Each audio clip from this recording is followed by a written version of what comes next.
তোমাদের সবার জন্য পোস্ট অফিস জিডিএস সংক্রান্ত একটি গুরুত্বপূর্ণ আপডেট নিয়ে আজকের ভিডিওটিতে আলোচনা করব। আবার পুনরায় পোস্ট অফিস জিডিএস এর তরফ থেকে নতুন একটি লিস্ট প্রকাশ করা হয়েছে। এবার এই লিস্টটা কাদের জন্য প্রকাশ করা হয়েছে, কারা কারা তোমরা চেক করবে এবং তার সঙ্গে সঙ্গে তোমরা যারা দ্বিতীয় মেরিট লিস্টের জন্য ওয়েট করছো তোমাদের জন্য কি আপডেট রয়েছে এ টু জেড আজকের ভিডিওটিতে আলোচনা করবো। তাই অবশ্যই তোমরা ভিডিওটি শেষ পর্যন্ত দেখে নাও। সবার প্রথমে তোমাদের আপডেটটা বলে দিই, এখানে এই পোস্ট অফিস জিডিএস এর তরফ থেকে আবার পুনরায় কিসের জন্য কি লিস্ট পাবলিশ করা হয়েছে দেখো তোমাদের বলে দিই। তোমরা অবশ্যই জানো এর আগে পোস্ট অফিস জিডিএস এর তরফ থেকে আমাদের অল ওভার ইন্ডিয়াতে 23টি সার্কেলের মধ্যে এর আগে তোমাদের কিন্তু প্রথমবারের জন্য টোটাল 12টা সার্কেলের জন্য কিন্তু অফিসিয়ালিভাবে ফার্স্ট মেরিট লিস্ট পাবলিশ করা হয়েছিল এবং 11টা সার্কেল কিন্তু বাকি ছিল। তো ফাইনালি কিন্তু গতকাল এখানে বাকি যে 11টা সার্কেল বাকি ছিল ওই সমস্ত সার্কেল কিন্তু এখানে রেজাল্টটা পাবলিশ করা হয়েছে কিংবা ফার্স্ট মেরিট লিস্টটা পাবলিশ করা হয়ে গেছে। এখানে অফিসিয়াল ওয়েবসাইটে আসার পর দেখতে পাচ্ছ এখানে বলা আছে GDS online engagement schedule July 2024 list 1 of short listed candidate publish for all circle, যেখানে কিন্তু তোমাদের সমস্ত সার্কেলের জন্য এখানে পাবলিশ করা হয়ে গেছে, শুধুমাত্র এখানে হরিয়ানা এবং জম্মু কাশ্মীর বাদে। ওকে, এবং যার জন্য কিন্তু অবশ্যই তোমরা এই অফিসিয়াল ওয়েবসাইটে আসার পর তোমরা রেজাল্টটা চেক করতে পারবে।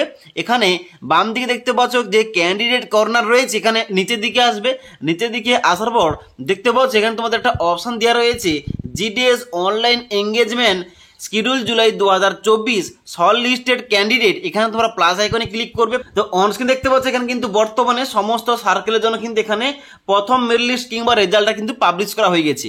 এবার এখানে তোমরা যে সার্কেল থেকে আবেদন করেছিলে ওই সার্কেলের জন্য কিন্তু রেজাল্টটা চেক করতে পারো। এবার তোমাদের বলে দিই নতুন যে সমস্ত সার্কেলের জন্য এখানে অফিসিয়ালিভাবে ফার্স্ট মেরিট লিস্ট কিংবা লিস্ট 1টা পাবলিশ করা হয়েছে, এই সমস্ত সার্কেলের যে এখানে তোমাদের 15 দিন টাইম দেওয়া হয়েছে, এখানে যারা সিলেকশন পেজ তাদের কিন্তু 15 দিনের মধ্যে যে এখানে তোমাদের ভেরিফিকেশন করাতে হবে। এখানে ভেরিফিকেশন করানোর জন্য লাস্ট ডেট রয়েছে 6/9/2024 তারিখ। এবং যে সমস্ত সার্কেল অর্থাৎ আগে যে 12টা সার্কেলের জন্য অফিসিয়ালিভাবে ফার্স্ট মেরিট লিস্ট পাবলিশ করা হয়েছে সেই সমস্ত সার্কেলে যে ভেরিফিকেশন চলছে যা লাস্ট ডেট রয়েছে 3/9/2024 তারিখ। তো এখানে কিন্তু তোমাদের গ্যাপটা হচ্ছে 3 দিনের। তাই এখানে হয়তো হতে পারে এমনটা যখন তোমাদের সেকেন্ড মেরিট লিস্ট আসবে ওই সেকেন্ড মেরিট লিস্টে কিন্তু একসঙ্গে 23টা সার্কেলের জন্য একসঙ্গে পাবলিশ করা হবে এবং এই যে গ্যাপটা পূরণ করার জন্য হয়তো হতে পারে সেকেন্ড লিস্টটা তোমাদের 2 থেকে 3 দিন কিন্তু আর একটু লেট হতে পারে। অর্থাৎ তোমাদের যে বলেছিলাম যে 6 তারিখ কিংবা 7 তারিখ অর্থাৎ সেপ্টেম্বর মাসের 6 তারিখ কিংবা 7 তারিখে যে আমাদের সেকেন্ড লিস্টটা পাবলিশ করা হবে ওই দিনে হতে পারে কিংবা 1 থেকে 2 দিন কিংবা 3 দিন কিন্তু লেটও হতে পারে। কারণ এখানে যে সমস্ত সার্কেল পরে পাবলিশ করা হয়েছে তাদের কিন্তু 15 দিন টাইম দেওয়া হবে এবং তারপরে 2 থেকে 3 দিন গ্যাপ দেওয়ার পর তোমাদের কিন্তু এখানে সেকেন্ড লিস্টটা পাবলিশ করা হবে। ওকে, তাই অবশ্যই তোমরা যারা সেকেন্ড মেরিট লিস্টের জন্য ওয়েট করছো তোমাদের বলে রাখি এখানে কিন্তু তোমাদের এই সেকেন্ড মেরিট লিস্টটা হতে পারে সেপ্টেম্বর মাসের 10 তারিখের মধ্যে পাবলিশ করা হবে।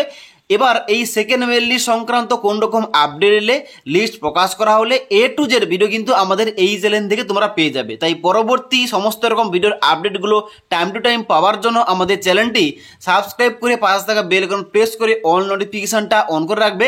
যখনই আমাদের চ্যানেলে কোন রকম ভিডিও পাবলিশ করা হবে ভিডিওর নোটিফিকেশনগুলো তোমরা সঙ্গে সঙ্গে পেয়ে যাবে। ওকে।